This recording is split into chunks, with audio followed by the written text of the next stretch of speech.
Good morning, ladies and gentlemen, boys and girls, and welcome to the Crypto Mining Morning Show, your one-stop shop for all things cryptocurrency from the perspective of cryptocurrency miners. Today, we have a few stories, nothing too big. I did want to talk about the BitBoy video deletion thing, some possible reasons for it, that sort of thing, what videos I've deleted in the past as well, just to give you guys some perspective and things to look out for. And that is because he is the largest cryptocurrency YouTuber in existence. And so I think keeping track of these types of things is at the very least interesting. And that's going to segue us pretty good into an opinion piece about proof of stake being legacy tech. And then from there, we have new launched miners basically available on Gold Shell. So definitely head over there and check it out if you want to purchase some miners. And finally, we have GPU prices declining. Now, the way these shows work is typically you save the good topics for the end, blah, blah, blah. So usually we'll start with the last topic first. But after that, as always, we'll get into the mining profitability for the day and all that sort of thing. Also, good news, I did order basically a wall mount for the camera. I still am working on specific different attachments to where I can move the camera around a little bit better. That way I can still stand up or sit down if I want. But we will be solving that shake. All right, I know it's been a pain in the ass for everybody. I'm working on it. Before we get into it today, let's go ahead and run the ad. Today's sponsor is Crypto.com. Crypto.com is my go-to centralized exchange for liquidating my crypto assets. With their Crypto.com Visa debit card, I can load up my mined Ethereum to pay for power and other operating costs quickly while earning up to 8% cash back. In addition to the Visa debit card, there are additional fiat options including wire transfers to easily receive your profits. Crypto.com also offers additional services including trading and even staking to earn additional revenue on your investments. Join 10 million plus users buying and selling 100 plus cryptocurrencies at true cost by using my affiliate link in the description for a $25 funding bonus. Or enter referral code SOAT at sign up for the same bonus. Remember, cryptocurrency investment comes with significant risks, so do your own research. Boom! Alrighty, and we're back.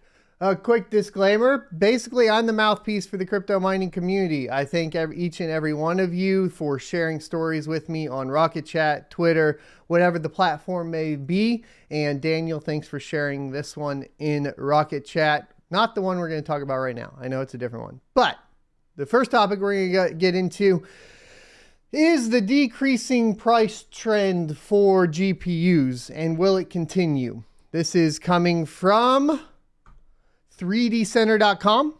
Let's get zoomed in here. We got a nice little chart here. On the yellow, that is Ethereum price, okay? The blue line is the availability level, average of all cards and total availability.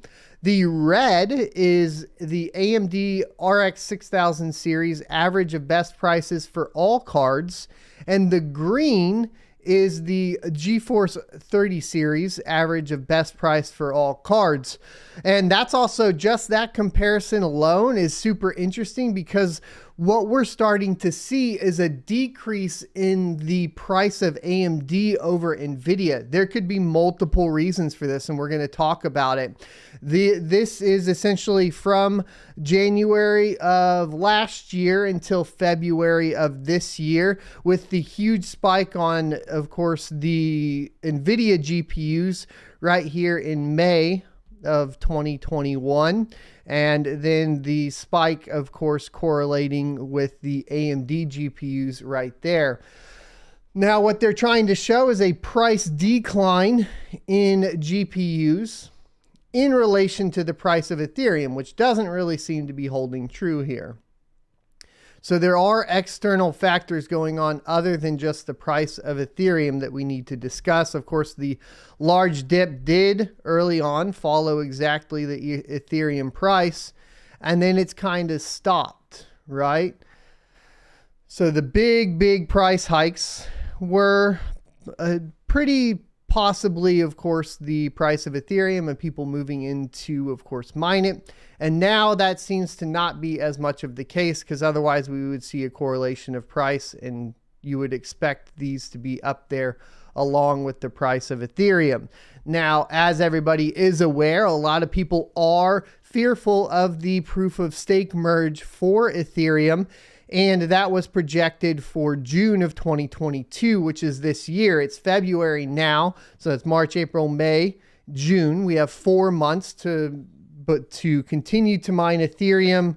To the best of our knowledge, this could get delayed. It's really hard to go ahead and determine that, of course, like on a factual basis, because we don't know what Ethereum is going to do. But this price decline is interesting. Now, if you guys have been following for a while, you know that these Radeon GPUs have been overpriced in comparison to NVIDIA, at least for most of the year. Starting in July, it always felt like the AMD cards were just a little bit more expensive for what you got for them than the NVIDIA GPUs, especially at retail, because basically AMD had a higher retail price than NVIDIA did for most of the past year. Basically, even if you went to Micro Center, Best Buy, etc., you can pretty much pick up 6000 series GPUs whenever you want if you're willing to spend the extra retail cost on them. Whereas the NVIDIA GPUs have the scalper problem, which means that people are purchasing the NVIDIA GPUs and immediately scalping them, driving the prices extremely high. And I think really at the end of the day for AMD, this was less of a scalper problem and more of a production problem. I think they weren't really getting a lot of cards on the shelves, hence the price increase at retail. But that seems to be getting alleviated here, as you can see, of course, with the availability of the GPUs kind of going up. I think a lot of this availability, of course, is from AMD themselves. We are aware that Micro Center is in the talks of lifting, of course, their limits. Now, certain stores for Micro Center already have listed or removed their limits for the RX 6000 series. Check your local store for that in particular. And that's going to be important to look at, especially as the price increase, or the price basically drops. But as you can see here, we also start to have another spike in Ethereum price, and it really hasn't correlated here to the pricing of GPUs yet. But overall, what we are seeing is a decrease, of course, in the reduction of price of GPUs, at least on the US MSRP, and this is based on the average of respective lowest prices at major German retails. So it's set in relation to the US dollar, but the price is coming from German retailers. So it's a little off, of course, compared to each individual geographical location that you're going to basically experience. But what I've seen is basically if you want to get a GPU right now, you can get it a lot easier, especially on the red team. So let's talk about that, because from the miner's perspective, you have Ethereum basically performing well as far as mineable on both red team and green team, whereas other algorithms, a majority of them, seem to favor the green team and not the red team. And that could be a reason why we're starting to see the prices for the Radeon cards come down a little bit quicker than the pricing for the NVIDIA GPUs, because if people or GPU miners are still expanding into GPU mining, they're probably hedging on NVIDIA specific algorithms for post Ethereum merge 2.0.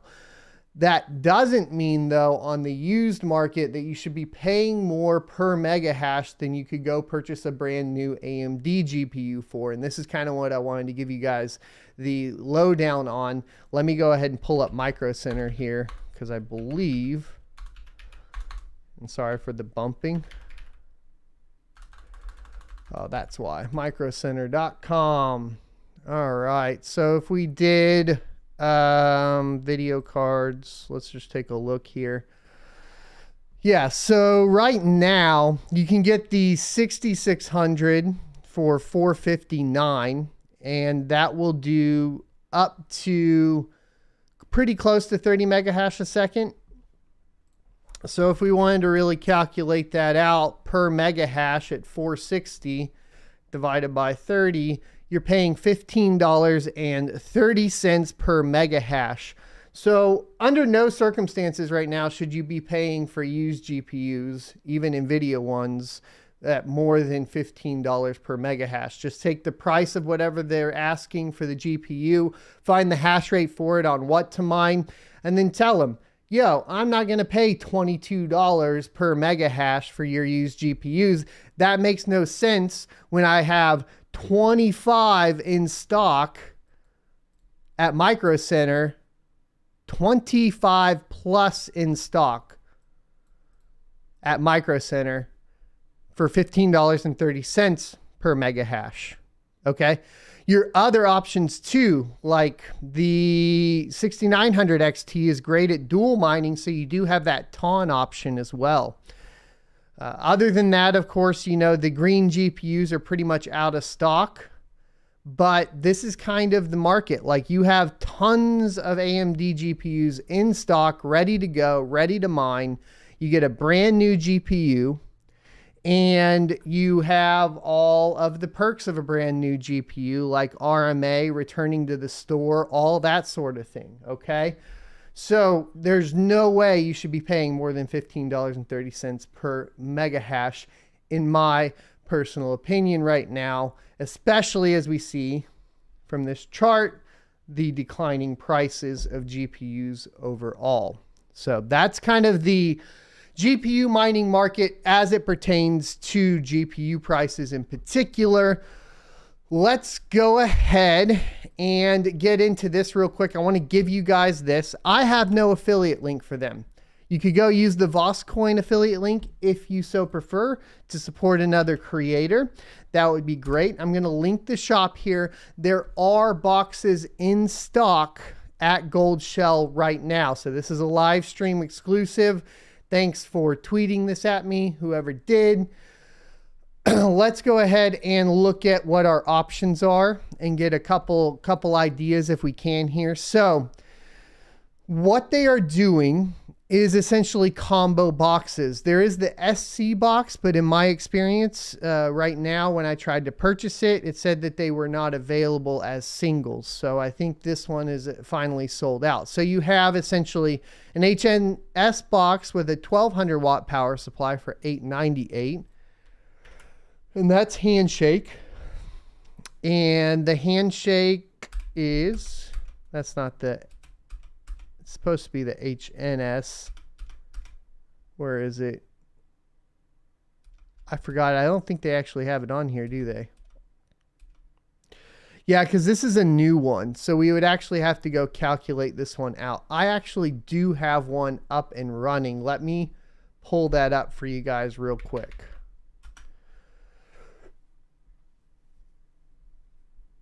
Ooh, Handshake. Dashboard. Did my Handshake go down? No, there it is. Okay. So let's go ahead and look at this real quick. So this is the HNS box from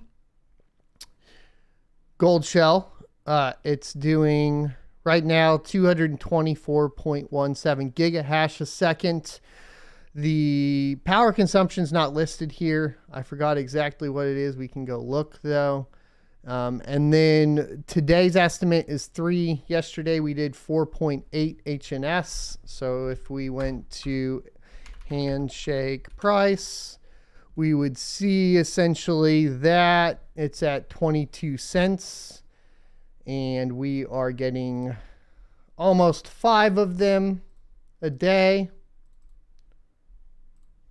So that's $1.10 a day.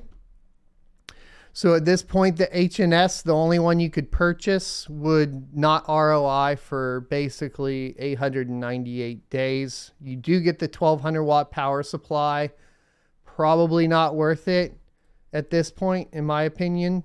And then as far as wattages go, yeah, 230 watts. Now, if you have that 1200 watt power supply, it is important to note that you could power up to, I believe it's 4 of their mini type miners. So there is that. So you wouldn't have to buy it for other miners. Where things start getting interesting is they're doing the combos as well right now, which is the same as essentially going to be what BT Miners is doing, except you can get this direct from Gold Shell. So they have the CKB box with the HNS box combo. Let's go ahead and see what the CKB is. I don't see it listed here. Oh, there we go. That's the CK6 and the CK5.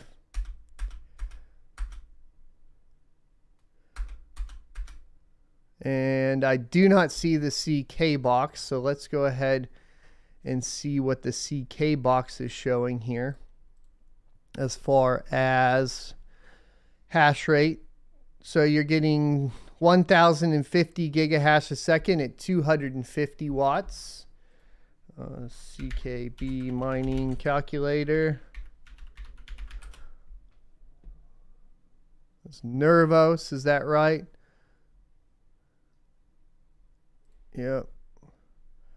Let's do 1050 at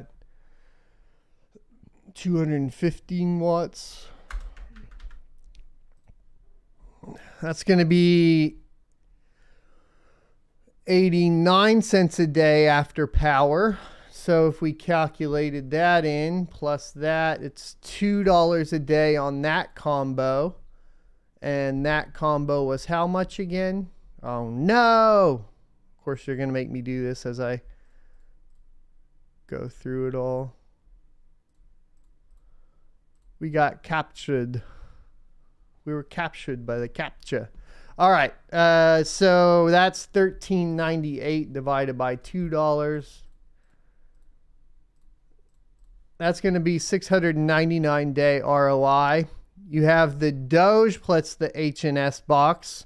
Now the Doge is going to be what? Let's go ahead and see. Hopefully the mini Doge is in here. Oh, that won't work.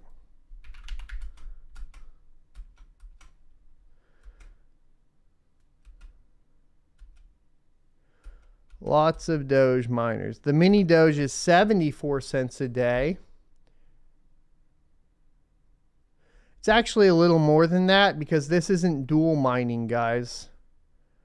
So if you're dual mining, you're also going to get a little bit of Litecoin. It's probably not going to be a lot, maybe a few cents. Let's just call it 80 cents. So that's $1.90 a day. At $13.98, you know, that's not going to be as good as this since they're both the same price. Coin, I think that's a S. Is that the SC box? Is that correct? Yeah, the SC box.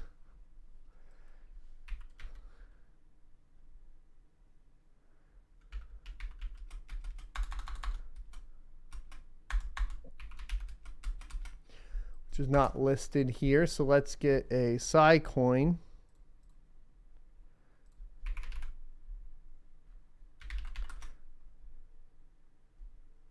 Did I not spell that right? There it is, SIA, my bad. And that is going to be 900 gigahash. And it at 200 watts. The coin has no data on price market right now is what it says. It says you lose money, but it's hard to tell because there's no price market on it. Probably have to find a different calculator. But the API being down is no good either. So I'd probably still go with the CKB plus the HNS box. And then the library coin, I can already tell you guys, No bueno on the library coin. I can show you my library miner. Give me just a second.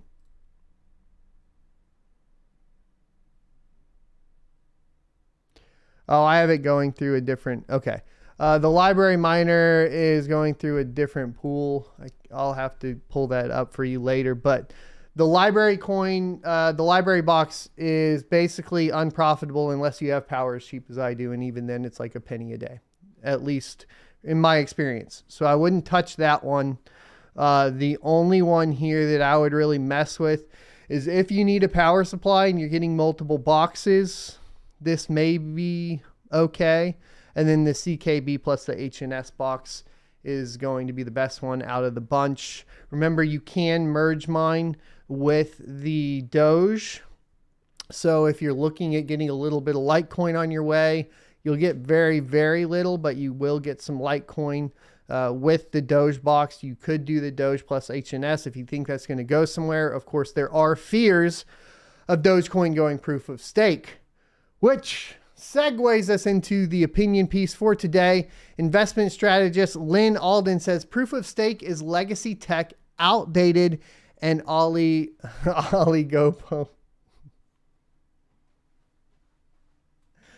You guys know I can't read. Let's go. Let's go. Let me see if I can actually go see how to pronounce this. Let's just do it.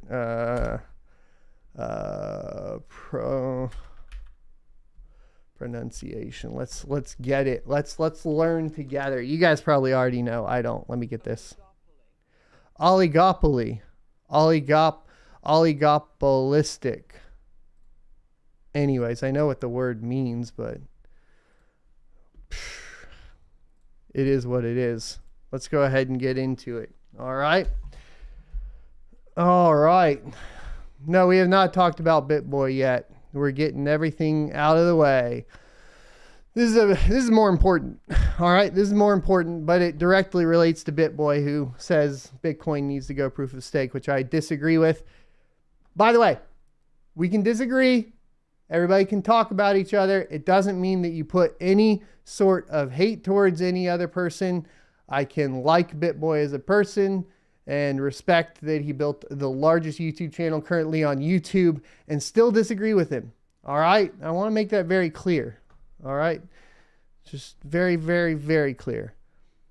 Highly respected equity research analyst and investment strategist Lynn Alden criticized proof of stake and said earlier today that Ethereum's transition to proof of stake, which is expected this year, would change it from a commodity to an equity.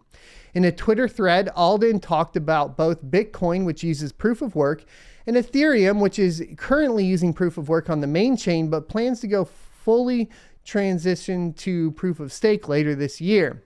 Proof of stake is legacy tech. It's what corporations and banks have run for centuries. Fair point. It's outdated and oligopolistic. Yes. And yet still useful for centralized systems. Proof of work is the new innovation, especially when combined with difficulty adjustments. She went on to say that, quote, consensus mechanisms that don't involve work instead involve governance. Work is the only thing that can reduce or eliminate governance. Proof of work systems can be a commodity. Proof of stake is inherently an equity. I like equities, but equities aren't commodities. If you think that means I'm pro Bitcoin and anti Ethereum, as some do, remember that Ethereum is still proof of work for good reason. Thus, I kind of respect it. Either way, Bitcoin is the commodity. It's the digital asset that achieved a distribution pattern, decentralization, and immutability to be considered a commodity rather than an equity. Some hard forks are commodities too. Most digital assets are equities and analyzed as such. In a blog post published on her website in November of 2021, Alden talked more in depth about the trade-offs of proof of stake as a consensus mechanism. Alden wrote, proof of stake is a system where holders of the cryptocurrency lock up or stake their coins and use them to vote on the valid blockchain. and get rewarded with more coins for successfully creating new blocks. Instead of committing electricity and processing power to create new blocks on the blockchain, they're committing their stake of coins to do so. Proof of work is simple because there is no need to punish bad miners that try to validate the wrong chain or make invalid blocks that don't fit the rules of the node network. Their punishment is simply that they spent electricity on blocks that weren't valid or weren't included in the longest eventual chain and thus lost money. They self-inflict their own wound, and thus it rarely happens on purpose. There is a tangible connection between the blockchain and real-world resources. That's very important to note. There is a correlation with proof of work between basically the digital asset and real-world resources. That's very important to understand. Proof of stake is, there we go. Switch. Proof of stake is more complex because there's no connection to real world resources, and the system needs a way to punish stakers that improperly vote on the wrong chain. Now, in a roundabout way, there is some dependence on real world resources. That's because you typically use virtual private servers or some piece of computer equipment, usually very low power though, to go ahead and run the actual node for the staking in a lot of cases. That is probably more along the lines of master nodes and so on, but it's a form of staking. So some forms of staking do have attachments to some real world resources, but not near as much as proof of work. So that's important to kind of note as well. Just to clarify that there is a little bit of correlation there. So basically this means that they can improperly vote on the wrong chain. In addition, they need a way to make sure stakers aren't voting on all possible chains, which can't be done with proof of work because it takes real world resources for each one. So proof of stake is a much more complex system that will try to take away stakers' coins if they vote improperly, and has ways of checking to see if they are voting on multiple chains. This adds in a lot of vulnerabilities too, is what you need to take into account, because there's no disincentive to basically be a bad actor within proof of stake as much as there is to be a bad actor within proof of work. To perform an attack on Bitcoin for proof of work, you would have to spend so much money that the attack better make you some sort of financial gain in the long run, right? So let's keep going. Network dominance tends to lead to more network dominance, in other words. Okay, so hold on. Since they don't need to expend resources to stake, they can simply increase their overall staking amount as they earn ongoing coins from staking rewards and exponentially grow their influence on the network over time, forever. Network dominance tends to lead to more network dominance, in other words. Basically what you have is, if we're talking about traditional financial systems that Bitcoin was, in the white paper, quite clearly trying to fix, right? Essentially, proof of stake just adds that back in. Why is that? Because you are specifically utilizing the amount of coins that you have to earn more coins. So whoever starts with the most coins typically ends up with the most coins at the end of the day. A very clear example of this that you can go do is play a game of Monopoly with your family. Once there is a certain amount of basically assets that are in the hand of one player, there's no way that player is going to lose. You might as well just call it a day, unless you make up some sort of basically cheating system to go ahead and cheat them out of it or make bad trades. Maybe if you're able to play with like a 5-year-old and trade your whatever Indiana Avenue for a park place and it gives you a boardwalk, Monopoly, unless you're able to like literally cheat them, which is what would end up start happening on proof of stake, there's pretty much no way to win the game at that point. So it would be like a political system where you get a vote for every $100 you have, and then also get paid $1 by the government for casting each vote. Mary, the high school science teacher with $20,000 in net worth, gets 200 votes and earns $200 from the government for voting. Jeff Bezos with $200 billion in net worth gets 2 billion votes and earns $2 billion from the government for voting. He's a more valuable citizen than Mary by a factor of 1 million and also gets paid more by the government for already being wealthy. That's not a system many folks would like to live in. Eventually, it would likely consolidate into an oligopoly, if it wasn't already, with a handful of multi-billionaires controlling most of the votes and ruling everything. If it gets too centralized, that kind of defeats the purpose of decentralized blockchain. Instead, that proof of stake system mainly works well for stakes in centralized private property like corporations. In a corporation, each share is worth a vote for proposals and board seats, since the owners decide what the company will do in proportion to their ownership. These are voluntary organizations. Shareholders, customers, and employees can go to a different corporation if they don't like the rules. That's different than a national election, which is supposed to be a decentralized platform, and it's different than money or legal tender as well. So that's the correlation that she's trying to basically show, is that essentially the difference between the commodity and the equity, right? So I don't consider the proof of stake model bad for other cryptocurrencies to use in terms of experimentation if they are more like a corporation. In fact, proof of stake can increase the cost of attacking the protocol, since the attack or group of attackers would need to acquire lots of the coins. That is true to a certain extent, except then we have to look at all the hacks of the DeFi and stuff that happens all the time, right? And usually those platforms, whenever they're built like that, just take Solana for an example, right? The amount of time due to their centralization that they've gone down or been hacked compared to a proof of work coin, right? So let's continue.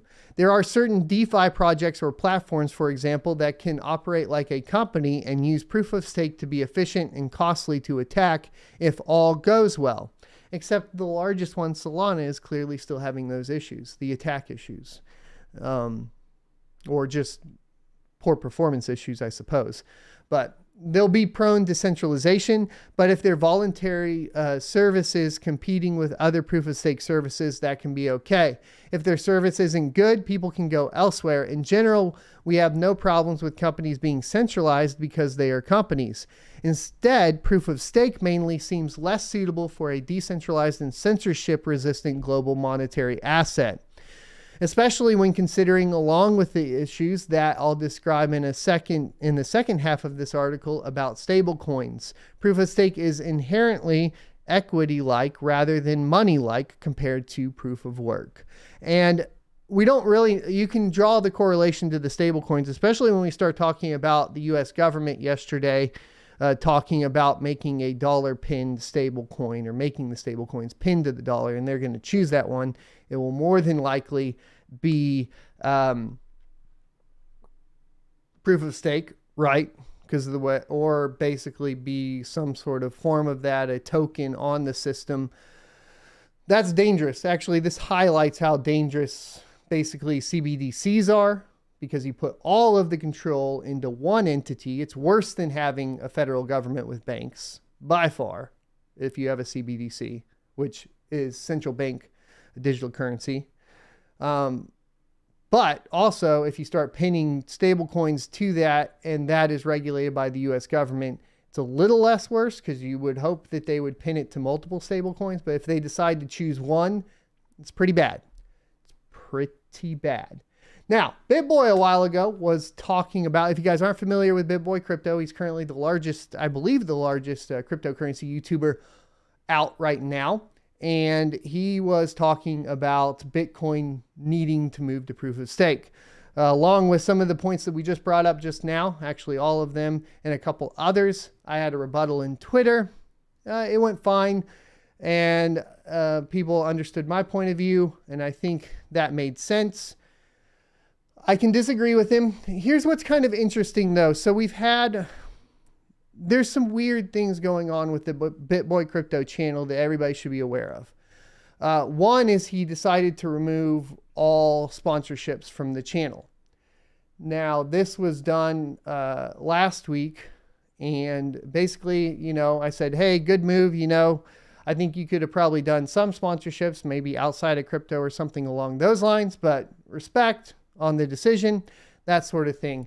But there is something fishy going on around that. Now, I do keep track of basically view counts with a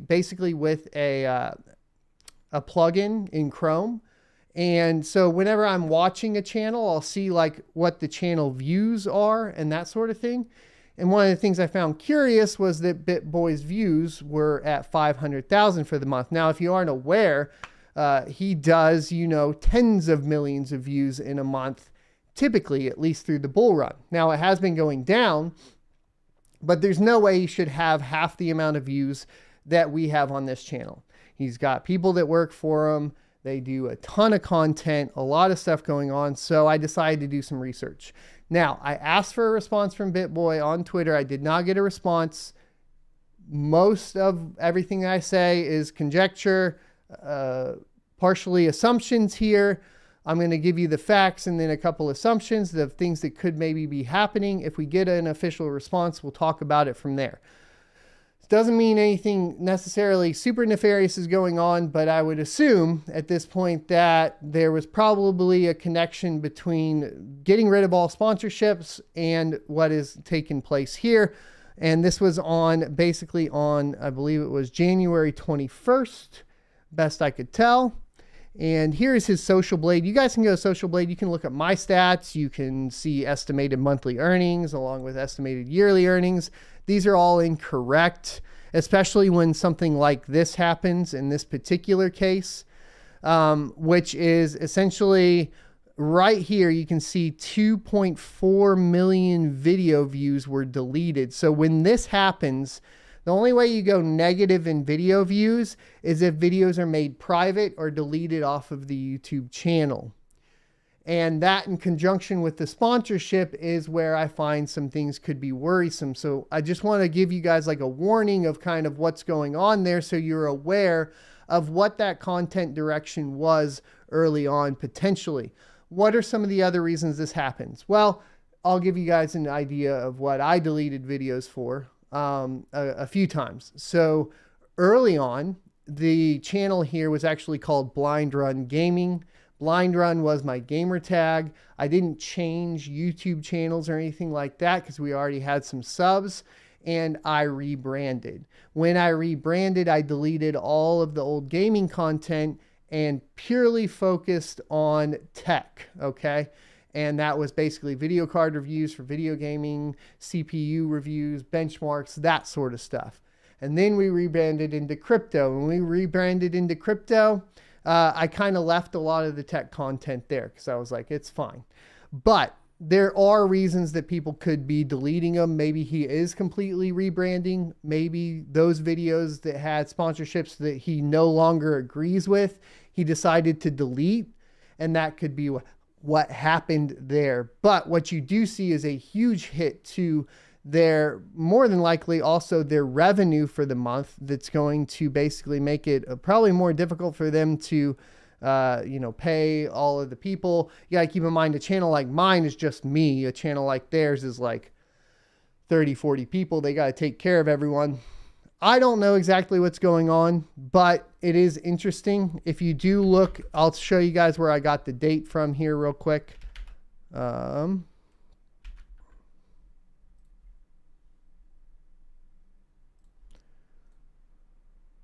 right. So the way I was able to extrapolate the date here is essentially coming into YouTube and see, this is where I saw it. And I was like, oh, what happened here? So January 20th, 183K views, January 22nd, 215. And then the dip is right here, which is the 21st of January. And as you can see, like this doesn't look right at all. 519K views.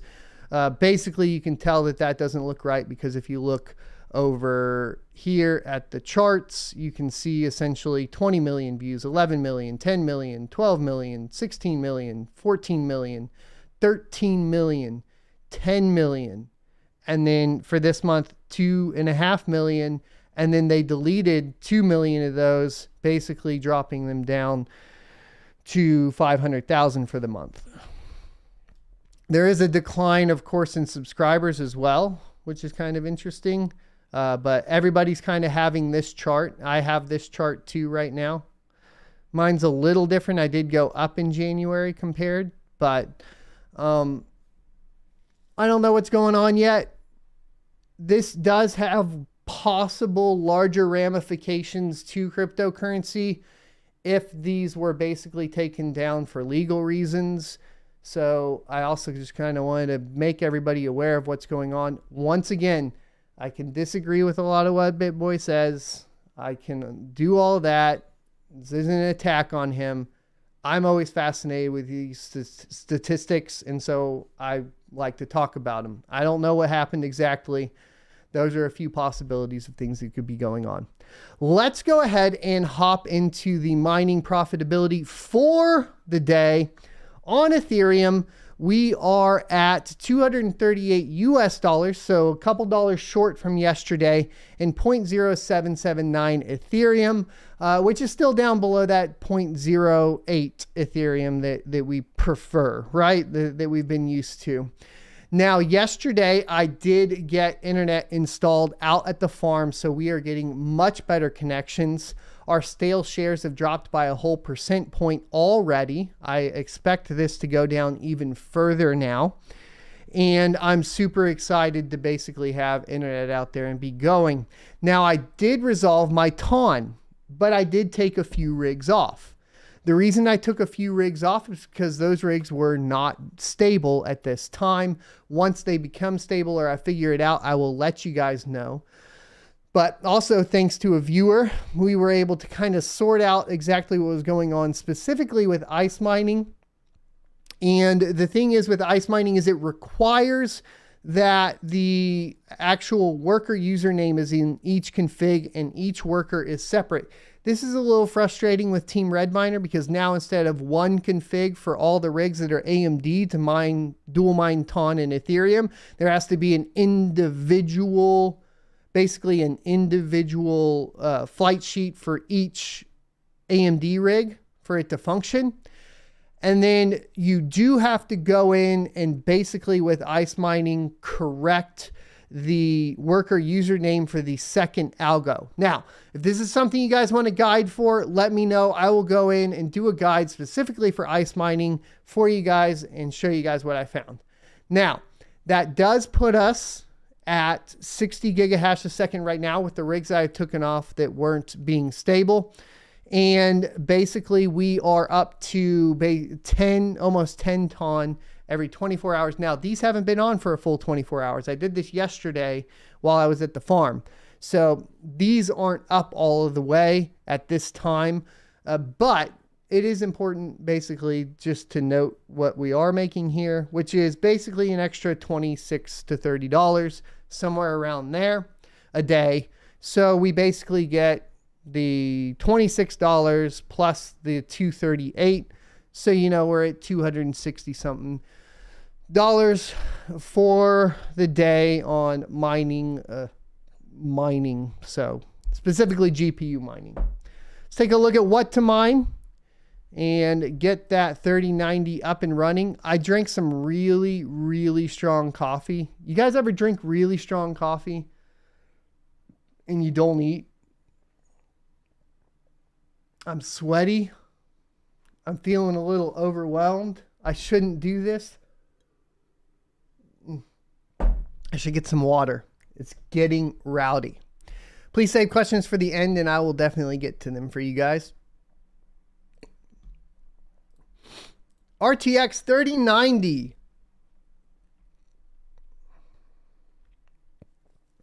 Let's fix the flux. Ethereum, $4.58 a day after power. Zell hash is actually down to $2.49 a day after power. with apparently the Zell hash. This has been a trend lately, which is interesting. The rental is more profitable through NiceHash on Flux than mining Flux directly. There's only one other coin really that I've ever seen do this regularly, and this can be a market signal. I want to make that very clear here. This is very interesting because while I have seen it on a couple other coins, it's been hit or miss, right?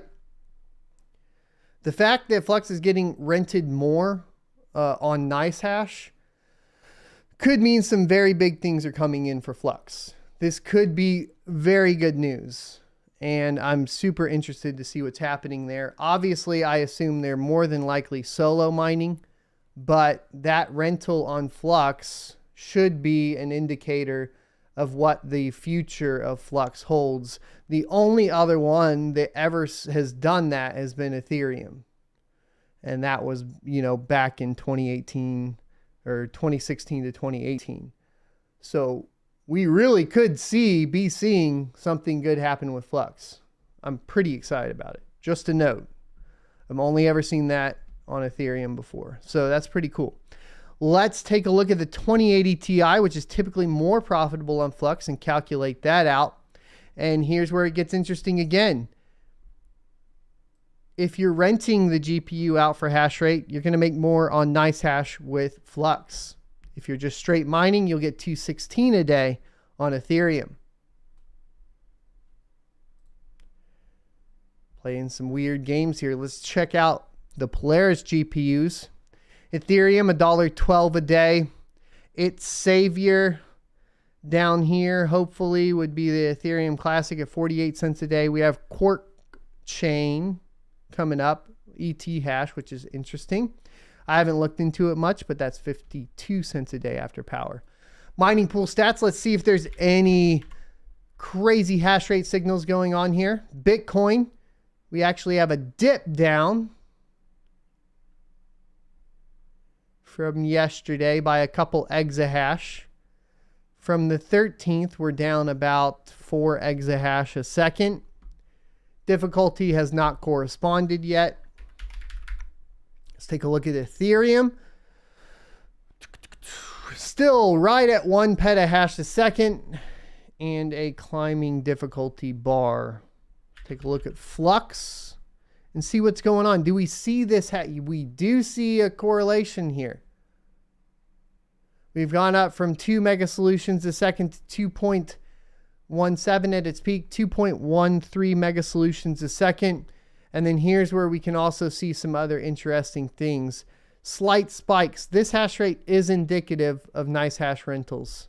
See like little spikes going on over and over again, maybe on smaller pools. Look at this. This is it right here. The 2 miners solo pool right here. This is where the hash rate's going. People are renting NiceHash power and throwing it on the 2 miner solo pool. Boom, they're doing it for a little bit. Boom, doing it again. Boom, doing a big one. Boom, doing it again. These all must have been somewhat successful as well because it's been done multiple times since Monday.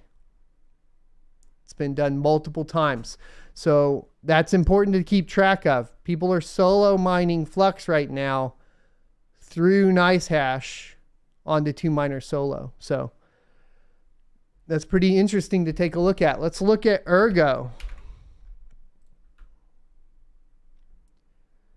Ergo is continuing to trend downwards in hash rate, down to 14.31 terahash a second. And we aren't realizing that in difficulty fully yet, but I'm sure we will in the future.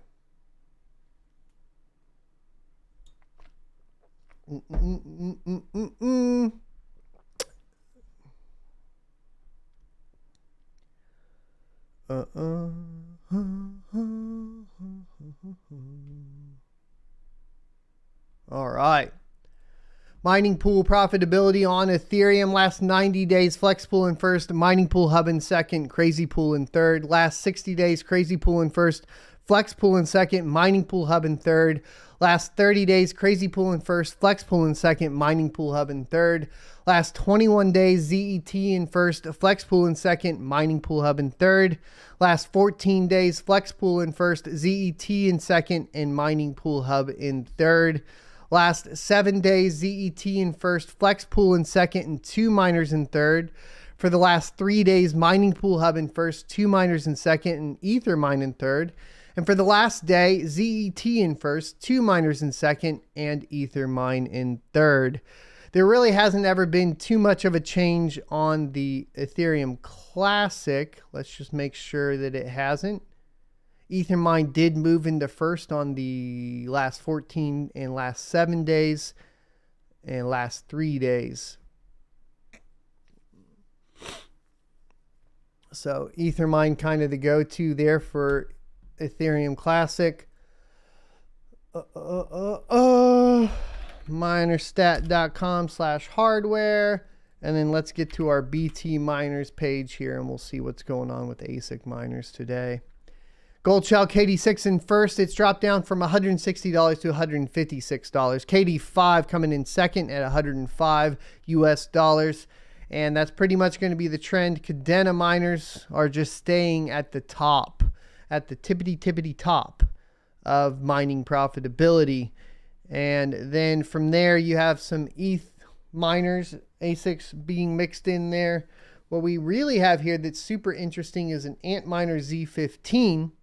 I actually just put my Z, which is for actually Zen, it says over here on 2 miners. It's 1721 a day.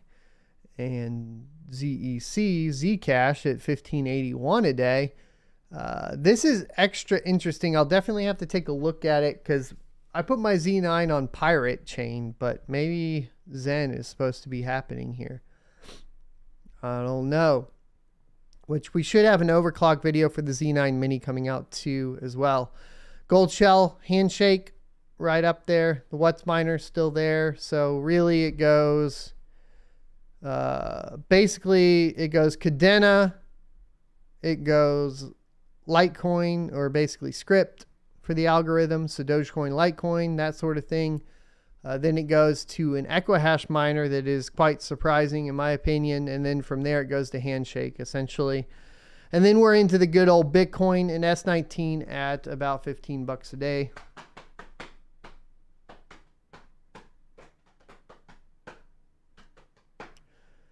And there you go. What do we got on miners? Any good pricing going on here?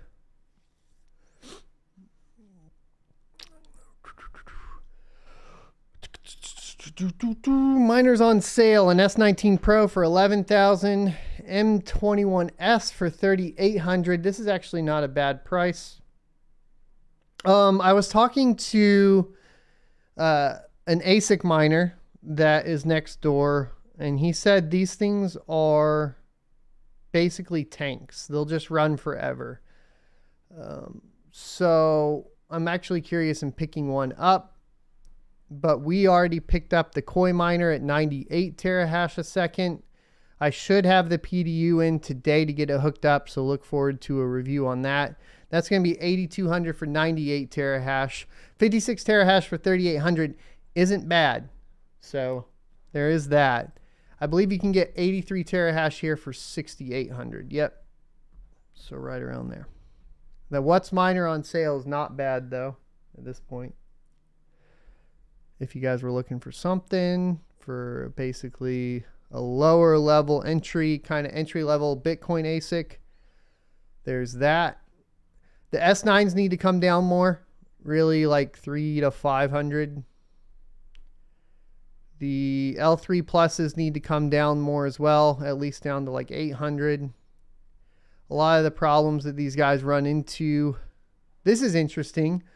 The X5 Litecoin miner, 850 mega hash a second, is down to 2,000. So that is a pretty significant price drop. Was that down 500 bucks? That's one to maybe look at. And then the KD box is down to 5,500 from 9,000. Those should be a lot cheaper, obviously. I think. I mean, it's really hard because it follows the markets. But what does a KD box do? $10 a day. And what did they drop the price to? 5,500. Yeah, that's a 550-day ROI on a coin I'm not certain on necessarily. But it's much better than it was. So there's that. Let's get into questions and answers for the day.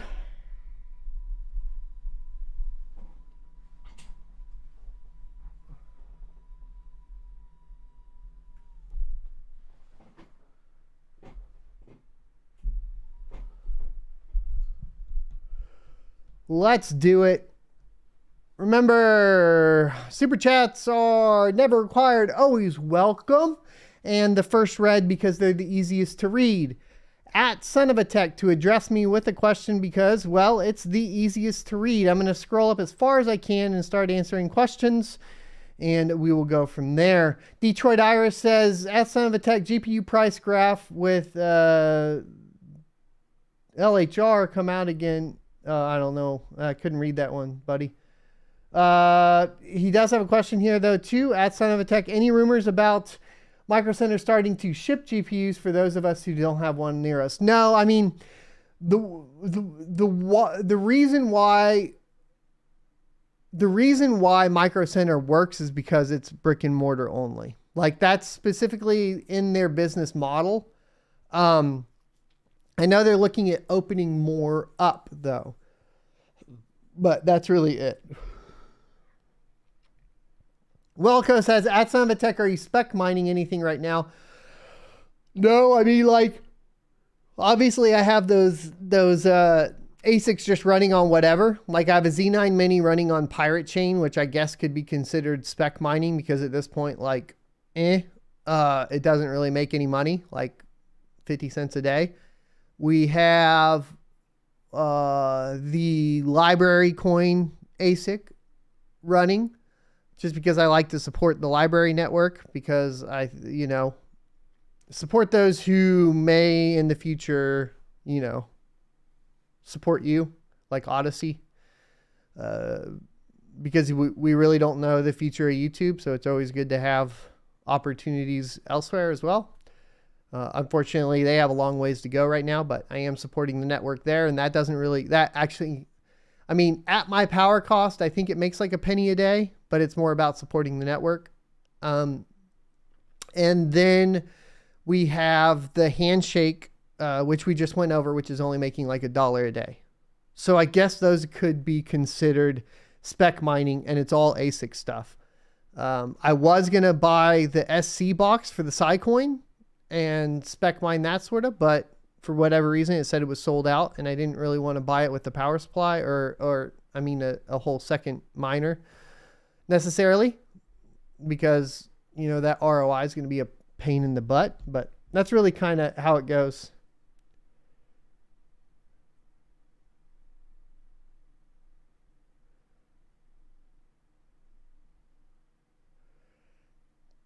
Dennis Matovich says, at Son of a Tech, have you looked into liquid cooling for the ASIC stuff?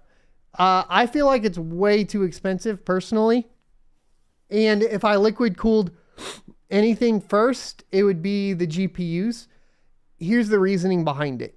All right. So, 2 buildings, identical. ASICs running in one building, GPUs running in the other building. Okay. Just to give you guys an idea. Neither building has ventilation. And this is like coming from literal experience that I was talking about like yesterday, right? Cool day yesterday, ambient temperature in the ASIC room, like 120 degrees, no performance throttling on any of the ASIC miners.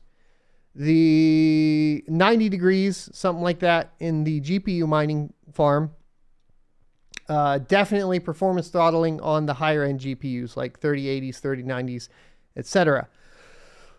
Yeah, and on top of that, an ASIC miner, 2 to 3 fans tops. That's all you got in there that you got to replace as far as parts go.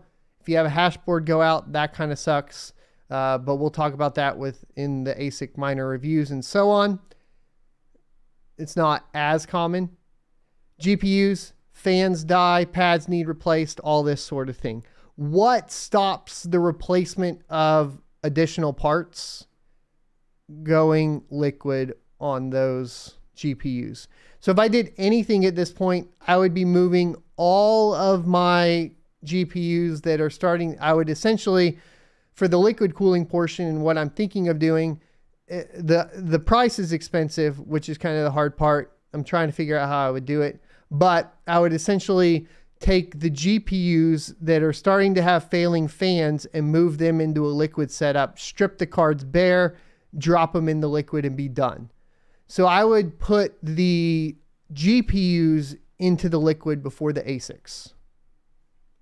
Because that is the most efficient thing to do in my particular situation.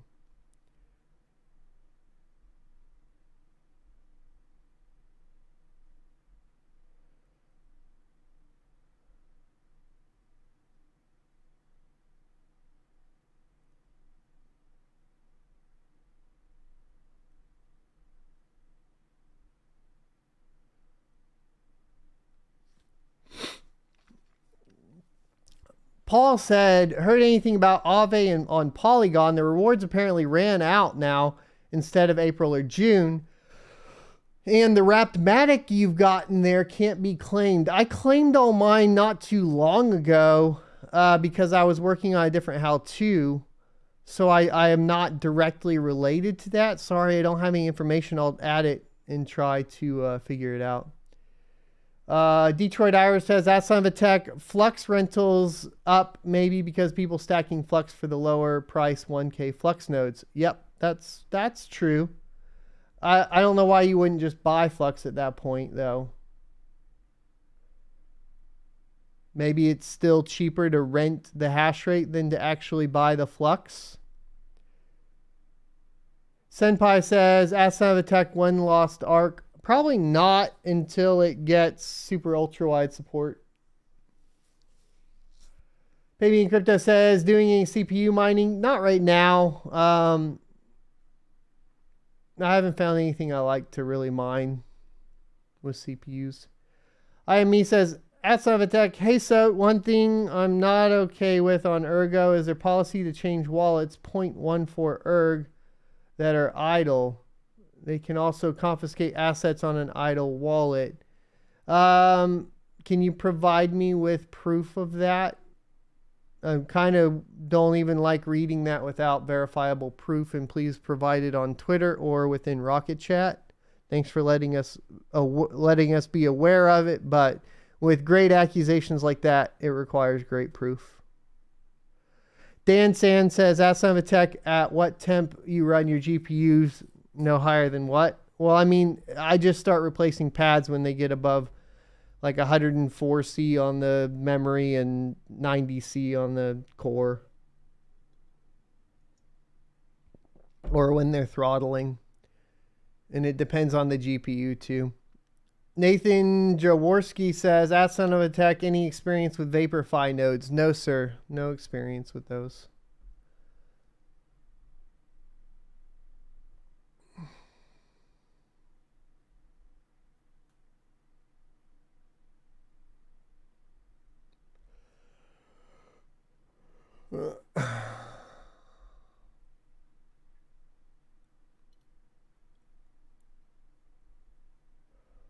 All right. Colby asked an interesting question. Next time, try to tag me, Colby. He says, so do you pretty much sell all your mining rewards? If so, do you worry about all these coins appreciating in value and missing out on future gains? So this is a fun one for cryptocurrency miners, because what are you missing out on gains if you're mining that cryptocurrency, right? I do sell a majority of my cryptocurrency and purchase new hardware. And that is to basically keep up with the difficulty of the network and maintain revenue. And as you probably know, if you've watched the channel long enough, I value revenue over price of coin. Holding on to something is very hard to do when you're middle to lower class. And to get out of middle to lower class, you need to increase the amount of revenue you have each day, whatever that means, working a day job, creating YouTube videos, creating blog posts, learning to code, whatever it is, shoot, streaming on Twitch, whatever it is that you got to do to create additional revenue, you got to do that. Buying, I mean, once you can get enough money, which I'm still working on getting to that point, buying real estate, having rental properties, revenue.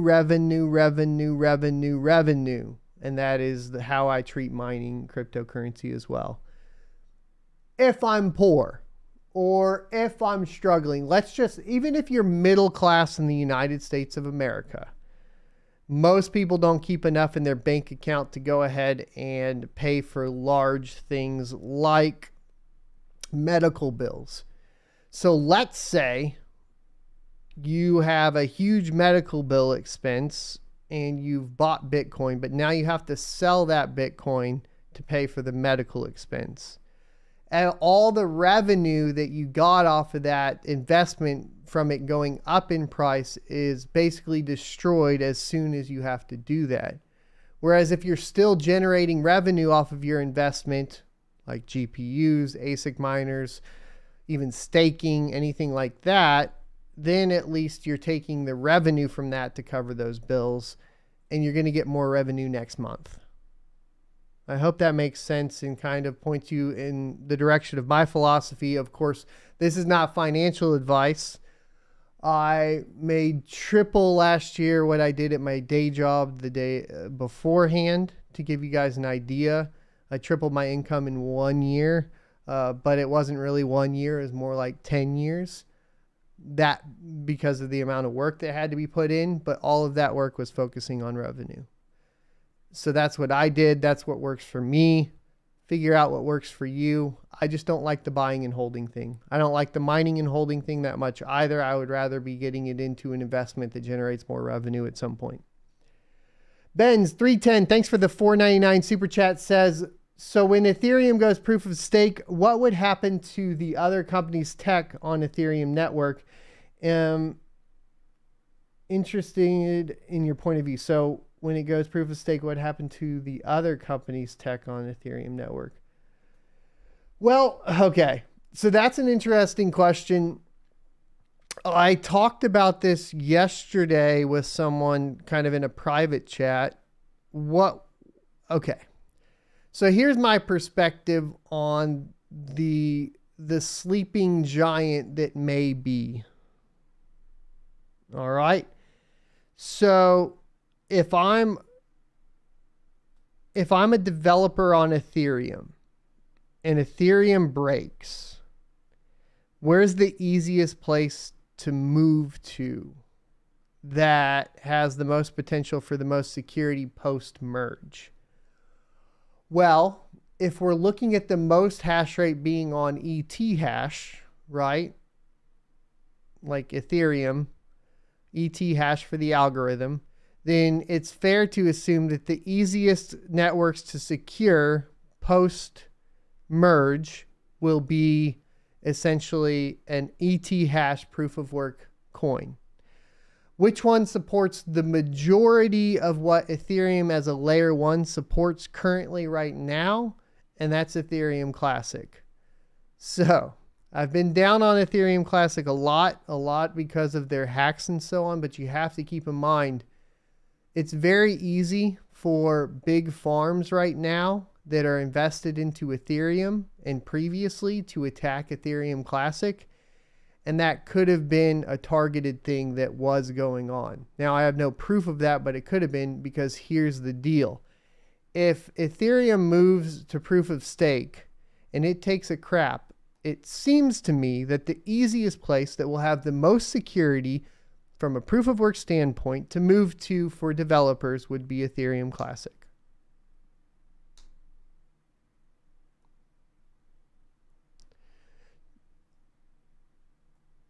Which would be amazing. It would be absolutely amazing and hilarious. And I can't wait to see the memes.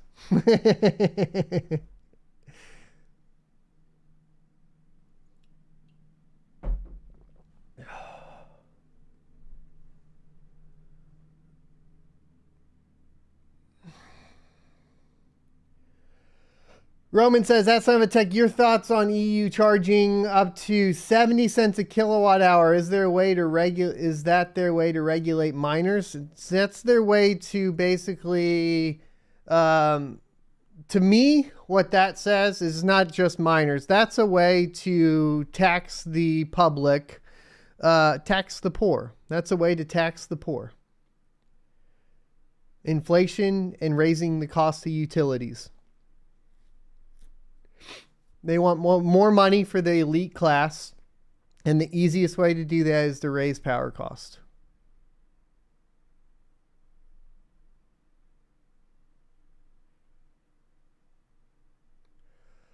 Tord says Ethereum Classic seems dead right now. It doesn't. It's been on a revival path, and their latest fork added all of the good features from the London hard fork of Ethereum. And it's quickly become the second most profitable coin that's easy to liquidate for Polaris GPUs and Ethereum ASICs. Automatic security ready to go. This is just iced coffee. I do drink beet juice though, as well. High Tower. So good call on that, Andreas. But beet juice is hard. I didn't know this. My wife told me, because I was like, we're out of beet juice. But like, because we get the fresh beet juice, which is the best beet juice, it goes bad real fast.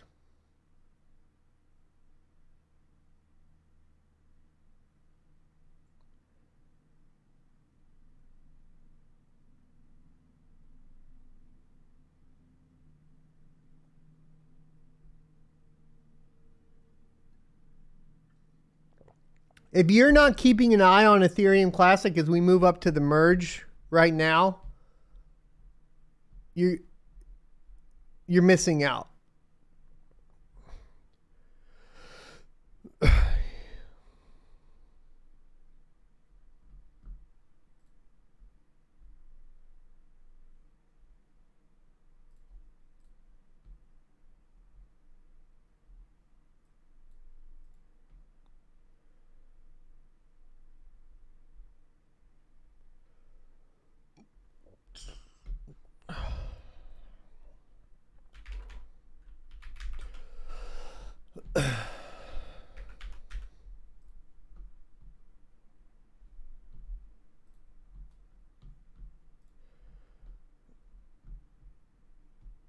There's the 1 month to give you a perspective.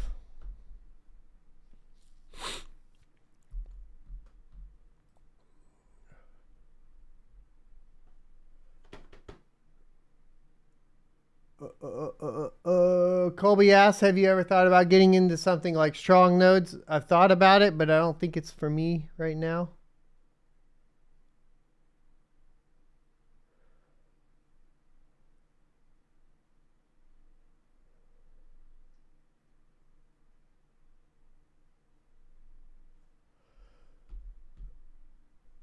And then if you look at, so let's see, we'll go to the, when does the fork ETC fork? We talked about this a couple weeks ago. So this was the big deal, right?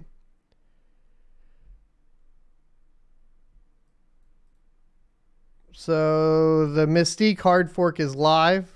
This is not a contentious hard fork, but it is just a protocol upgrade. But the important part about this is it copied everything the developers need for when Ethereum goes proof of work, right? The important focus of the current fork is compatibility. Why does compatibility matter? Well, if you have a whole bunch of people that you're looking at possibly moving over, that's why it matters.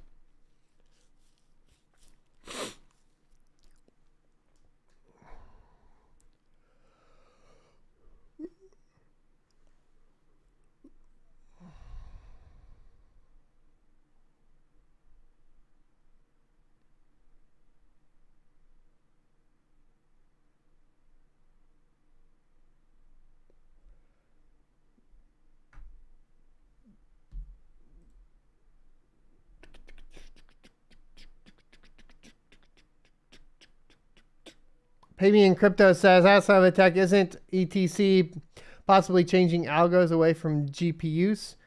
I don't know what you mean. I don't think so. I mean, you can run the ASICs on there still right now. I think there's some 4 gigabyte ASICs on there. Older ASICs. Andreas11G says, Asava Tech, I saw you fix the rigs on Ton. Yes, sir. Thank you very much for the help. Steven Malaysia says, Asava Tech, your thoughts on Avian Network? I don't really know anything about it. We could do one of those things, right? Oh,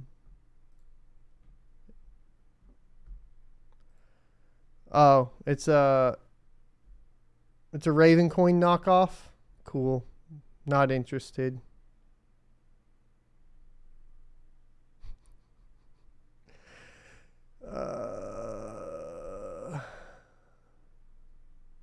It's so hard to parse through all these things, guys, because you got to keep in mind that, like, after this many years in crypto, I see the same statements for everything.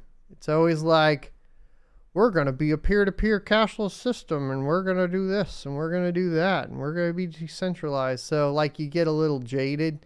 But it's using X16RT. Get up better. The Minotaur X for CPU might be something to look into. But I'm not putting my GPUs on X16RT. I really don't like any of those algorithms. Any of the algorithms for Ravencoin. The X16R, X16RT, the X16R2 or whatever that happened, Kapow. They cause so many stability issues with all of my rigs that I've just never been... I just don't like putting my rigs on them. But this could be fun. Minotaur X could be fun.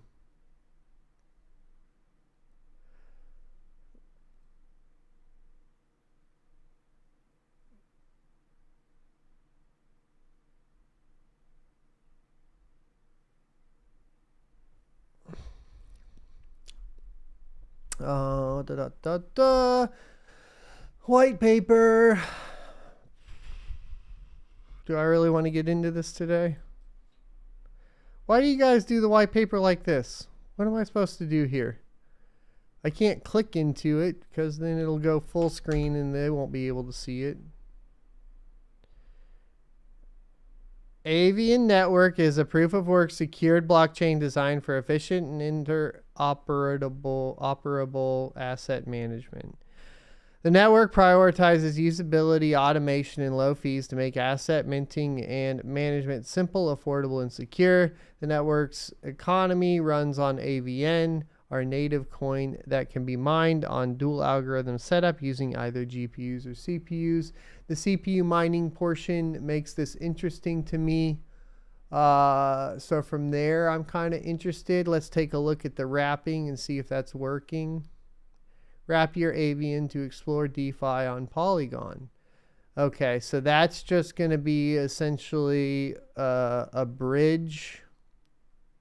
Yep, that'll be a bridge over to the Polygon network. So that's good that they have a bridge over to there.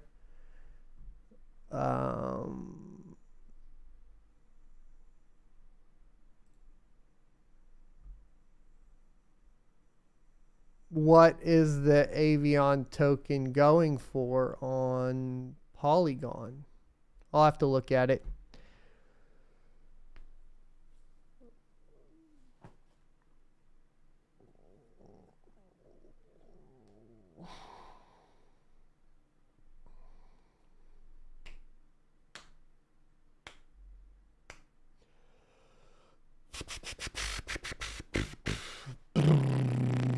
DJ Mines in the house. Does Avion have nodes? It doesn't look like it. It looks like it's specifically CPU and GPU mineable on two different algorithms. DJ Mines. Make sure you guys go follow DJ Mines. Give him a sub on YouTube. let me go see if I can pull up his YouTube for you guys so you can go follow.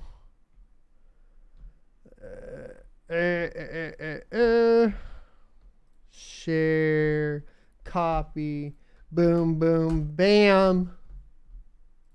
That's actually to a specific video. And he hit a block solo mining on Firo. There you go.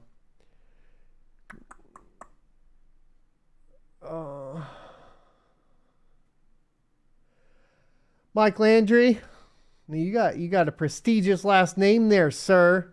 Local Texan Houston guy, you're in the wrong city, sir. How do I find somewhere with cheap electricity? Do you guarantee a large amount per month? Any tips appreciated? Paying 12 cents a kilowatt hour right now in a regulated area. You're looking for a few things. First of all, commercial is going to be the biggest step towards decreasing pricing. Second step is looking for essentially places that have access to, well, I'll give you the big hint. The big hint I'll give you in a second. But just for smaller miners, here's what I'm talking about. Get yourself into commercial. At that point, that'll be the biggest hit to decreasing the price. Find a place that already is tapped into some sort of renewable energy, whether that be hydro, air, or solar. And then here's the big deal too. Here's the other big deal to look at. You want some place that's not going to increase your prices. And to find that can be a little bit difficult. The best route, so the absolute best route is negotiating direct off the grid, but you have to be pretty large to do that. So the best route for smaller miners to do that is find a place where there's a large infrastructure of some sort of other company. This could be a big manufacturing plant. It could be something like a quarry where they're actually doing mining of some sort. Something like that, where the negotiation for the power rates for the commercial industry is going to be basically lobbied for you by a large company, and you don't have to worry about it as much. Towns you want to avoid are going to be towns that don't have any big industry like that, like a big manufacturing plant or something, because as soon as they need to up the rate, they're just going to up the rate. Small towns that are maybe like that you want to avoid would be like tourist towns, maybe something like a Fredericksburg or something along those lines in Texas. You guys might be familiar with that. Like Fredericksburg is a popular tourist destination. They're going to up rates on you all the time. Stay away from there.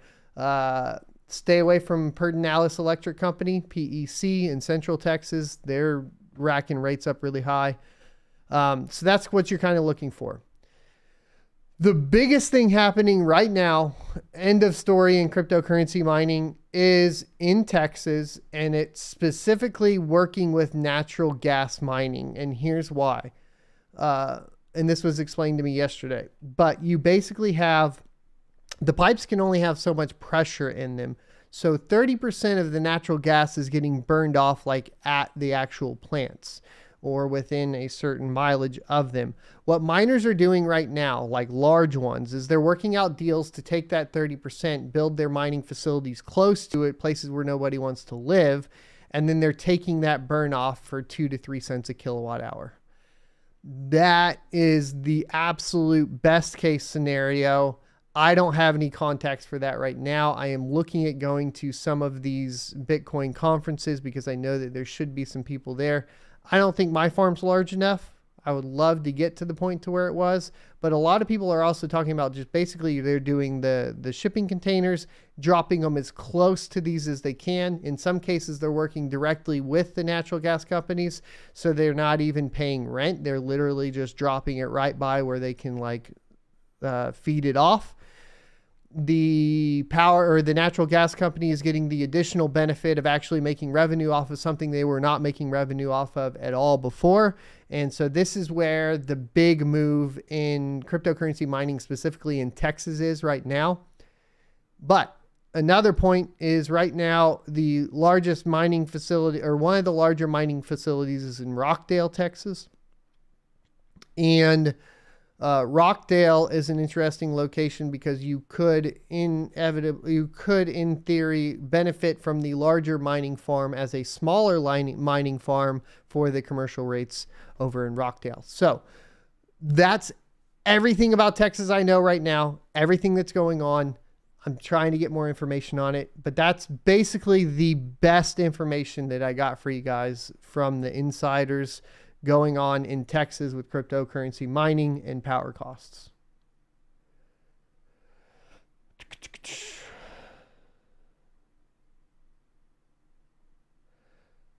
Living Our Destiny says,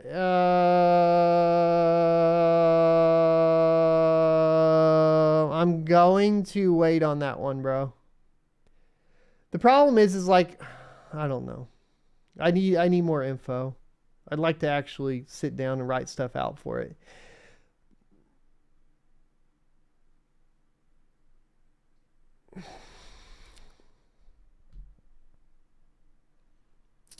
Okie doke, boys. Thanks everybody for watching. You shouldn't have lost the sound. I think sound is fine. Keep calm, mine on shirts. Down below the channel, there's a little spot where you can buy them from Teespring. I get $8 per shirt that you purchase. So thank you for that. If you purchase that, be sure to hit the like, comment, subscribe down below. Likes mean everything in the YouTube game. Well, along with views. So, you know, keep them playlists on repeat. Jokes aside, though, thanks everybody for everything as far as what you watch. And I hope that I continue to provide good content for you guys with the most knowledge that I have. And I'll try to pass it on and learn from you all as well. That's what we're here to do. Coming up this week, I'm hoping to get my